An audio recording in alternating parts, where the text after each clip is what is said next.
The arrival of Xavi Hernandez in the Netherlands is historic and at the same time strangely logical.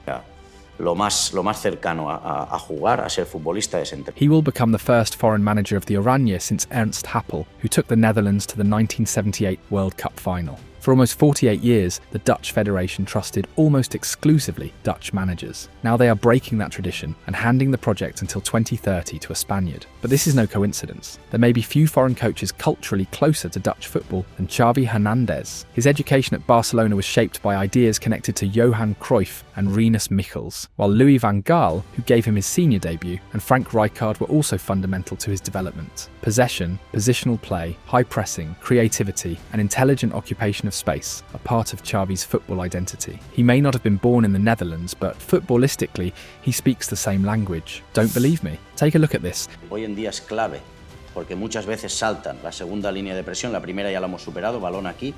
When Xavi arrived at Barcelona in November 2021, he inherited a team in serious trouble. And there is one brutal coincidence. He was also replacing Ronald Koeman. Barca were 9th after 13 La Liga matches, 12 points behind the leaders, had just lost Lionel Messi, and were fighting major sporting and financial problems. Xavi rebuilt their competitiveness and eventually won La Liga in 2022/23 and the Spanish Super Cup. Across his managerial career, he has 9 trophies, 7 with Al Sadd and 2 with Barcelona. But for the Netherlands, his experience managing a generational transition may be even more important than the trophies. At Barcelona, veterans such as Sergio Busquets and Jordi Alba initially helped stabilise the rebuild, while Pedri, Gavi and other young players gained responsibility. Eventually, Lamine Yamal and Pau Cubarsí became the clearest symbols of the new generation Xavi trusted.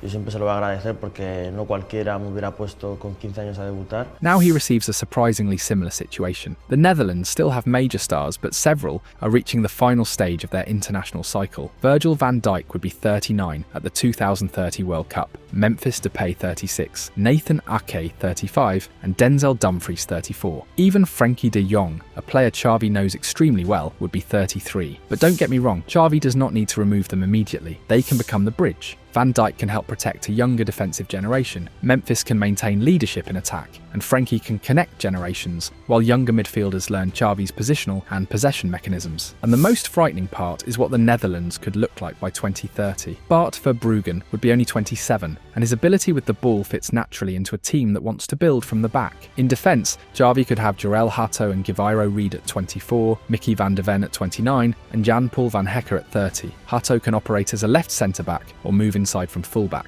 while Van der Ven provides the recovery speed necessary for a high defensive line. The midfield could be even more interesting. Ryan Gravenberch would be 28, bringing recovery, ball carrying and physical power. Tijani Reinders would be 31, offering experience and control, while Kees Smit would still be only 24. Add Frenkie during the transition, and Xavi suddenly has several different ways to control possession and escape pressure. But perhaps the player around whom this new team can really be built is Xavi Simons. He would be 27 in 2030, right in his footballing prime. He can operate as a number 10, interior midfielder or false winger, receive between the lines, turn under pressure, create the final pass and press immediately after possession is lost. In the right structure, Simons could become one of the most decisive players of this new Oranje. There are solutions further forward as well. Cody Gakpo would still be 31 and could remain one of the attacking leaders, while Somerville would be 28 and Omega 27. That means Xavi does not need to wait for one generation to disappear before introducing the next. He can develop experienced players, footballers entering their prime and young talents inside the same cycle. And that matters because this is not a finished Netherlands side. They were eliminated too early at the 2026 World Cup, losing to Morocco on penalties. Xavi is inheriting a national team in transition, precisely the situation he already experienced at Barcelona. That is why this appointment makes so much sense. After almost half a century without a foreign manager, the Netherlands have chosen one of the outsiders most influenced by Dutch football. He replaces Koeman again, inherits veterans capable of stabilising the transition, and receives a generation that could arrive at the 2030 World Cup at extraordinary ages. His first major test will come against Germany in the Nations League, but this project is about something much bigger. The real objective is 2030, and maybe that is the most fascinating part of Xavi's appointment. He is not arriving to teach the Netherlands Netherlands a foreign philosophy. He may be arriving to reconnect them with principles that travelled from Amsterdam to Barcelona decades ago, and ultimately shaped his own football education. By 2030, Van Dijk may no longer lead the defence, Memphis may no longer lead the attack, even Frenkie may no longer be the centre of everything, but Verbruggen, Hato, Reed, Van der Ven, Gravenberch, Smit and Xavi Simons could be entering the most important years of their careers. Xavi Hernandez is taking over the transition between what the Oranje were and what they could become. And although the world may not realise it yet, by 2030 we could be looking at a completely different Dutch national team, because this is not the same Netherlands anymore. To understand why Xavi's arrival matters so much, you have to understand what the Netherlands represents. This is not just another national team. The Netherlands are one of the great intellectual homes of modern football. In the 1970s, Rinus Michels and Johan Cruyff built total football around ideas that still define elite teams today: positional interchange, pressing, territorial dominance, possession, and players capable of interpreting multiple spaces. In many ways, the Dutch became football's teachers. But there is one enormous contradiction: they have never been world champions. And this has to be said. Very few national teams have influenced football so deeply without ever lifting its biggest trophy. The trauma started in 1974. That famous Oranje destroyed Argentina 4-0, beat Brazil 2-0, and reached the final playing revolutionary football. Then West Germany beat them 2-1. That's a good brave try to find. 4 years later, they reached the final again, this time without Cruyff. They forced Argentina into extra time before losing 3-1. Two consecutive generations had come within 90 minutes of history. Then came more chances. In 1994, Dennis Bergkamp's Netherlands reached the quarter-finals before losing to Romario and Bebeto's Brazil. 4 years later, with Kluivert, Davids and the De Boer brothers, they eliminated Argentina through Bergkamp's extraordinary goal. De Boer, Bergkamp, what a touch! Bergkamp! But Brazil stopped them again, this time on penalties in the semi-finals. And the most frightening part is that the Netherlands came even closer in 2010. They won 6 consecutive matches, eliminated Brazil Schneider lifts it in here, the goalkeeper! and Uruguay, and reached the final unbeaten against Spain. The game stayed level until extra time. Then Iniesta scored. Third World Cup final, third defeat. In 2014, they came back again. They destroyed Spain 5-1.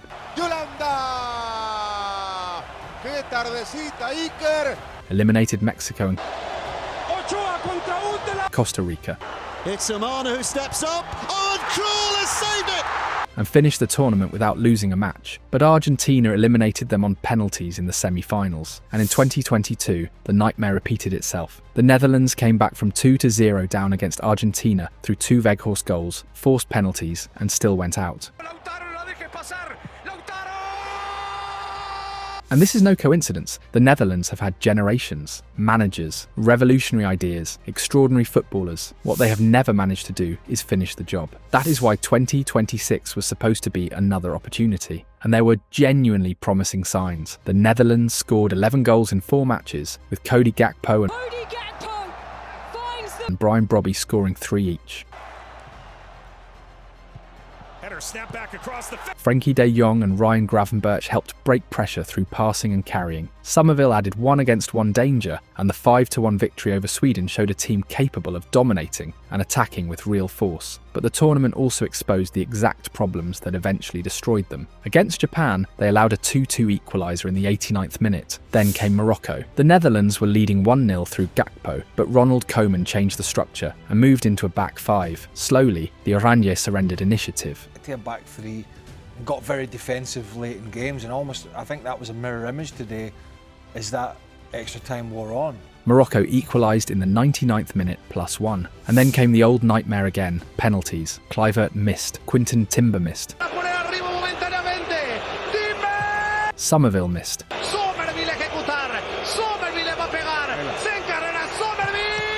The Netherlands were out far too early. But don't get me wrong, Koeman did not have a perfect squad. He arrived at the tournament without Xavi Simons, De Ligt and Schouten. Still, there was enough talent to go much further. his Netherlands looked dangerous when they could recover possession, run and attack space. The problem came when they needed to control the end of matches, and precisely when Dutch football historically wants to impose itself, Koeman's team became more cautious. That is where another brutal coincidence appears, because Xavi has already inherited a Ronald Koeman team with very similar problems. When Xavi arrived at Barcelona, the club were 9th in La Liga, mentally fragile, defensively vulnerable, and struggling for a clear identity. Under Koeman, Barca had conceded 38 goals in 38 league matches during 2020-21 and moved between structures like the 4-2-3-1 and a back three without finding real stability. Xavi started by changing the culture, rules, discipline, nutrition, schedules, training intensity. Then he changed the football. He initially used the 4-3-3, but eventually created a structure with 4 midfielders, using Gavi almost as a false winger, alongside Busquets, Frenkie and Pedri. That gave Barcelona more control through the centre. It protected them after losing possession, and it made their counter-press much stronger. Then came the defensive structure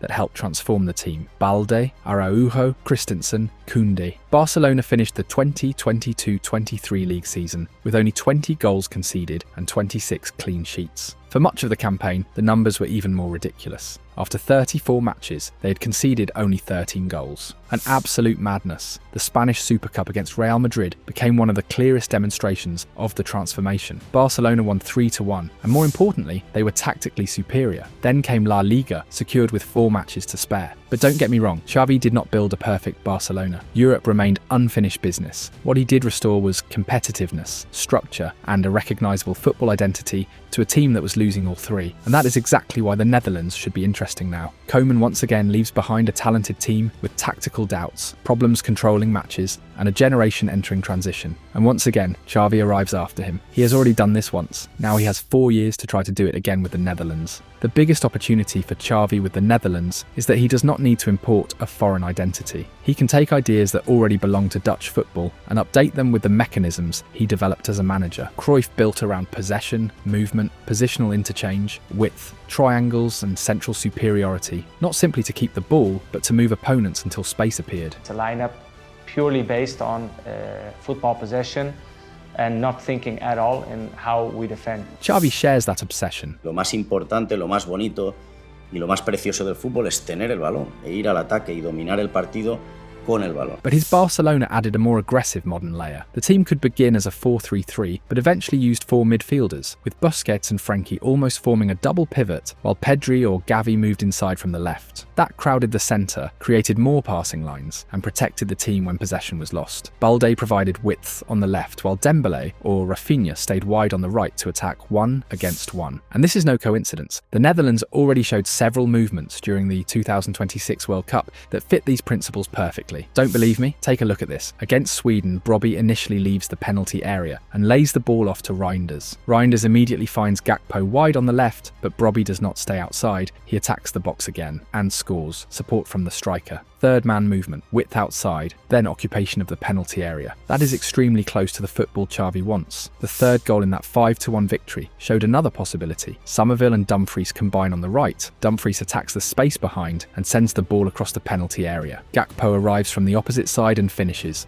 Overload one side, free the other. That was one of Xavi's favourite mechanisms at Barcelona. Then came the fourth goal. Somerville receives inside rather than staying wide, and from that central position releases Gakpo on the left into a direct 1 against 1. Xavi used Gavi and Pedri in similar ways. Move a nominal wide player inside, create superiority centrally, then isolate the winger outside. And in the future, Xavi Simons looks almost designed for that role. He can operate as a number 10, interior midfielder or false winger, receive between the lines and connect the entire attack. The midfield gives Xavi even more possibilities. Frenkie de Jong can initially become the tactical bridge because he already understands Xavi's mechanisms. Xavi did very well with us, I think, and beside him, Gravenberch offers power and ball carrying, something he showed against Japan when he broke lines before finding Somerville. Reinders provides control, and Keith Smith represents the next generation. By 2030, Gravenberch would be 28, Smith only 24. The defence can evolve around the same principles. Verbruggen, only 27 in 2030, can participate in build-up. Hato can play as the left centre-back or move inside from full-back, while Van de Ven provides the speed required to defend the huge spaces behind a high defensive line. Van Hecke and Guivairo Red complete a much younger defensive generation. But don't get me wrong, the veterans still matter. Van Dijk, Ake, Dumfries, Memphis and Frenkie do not need to disappear immediately. They can protect the transition, while Xavi introduces Harto, Reed, Smith, Simons and the players who will eventually replace them. Van Dijk still provides leadership and aerial dominance. Dumfries already showed in 2026 how dangerous he can be attacking depth. Frenkie knows the system, and Memphis can maintain offensive experience while the new structure develops. But Xavi should not simply copy Cruyff either. The original Dutch model had defensive risks, and did not always apply the aggressive counter-pressing that modern football demands. Xavi can take that historic Dutch obsession with space, and combine it with a high defensive line, double pivot, central superiority, and immediate pressure after losing possession. Exactly the mechanisms that helped make his Barcelona champions. And the most important thing is that the Netherlands already have players capable of executing them.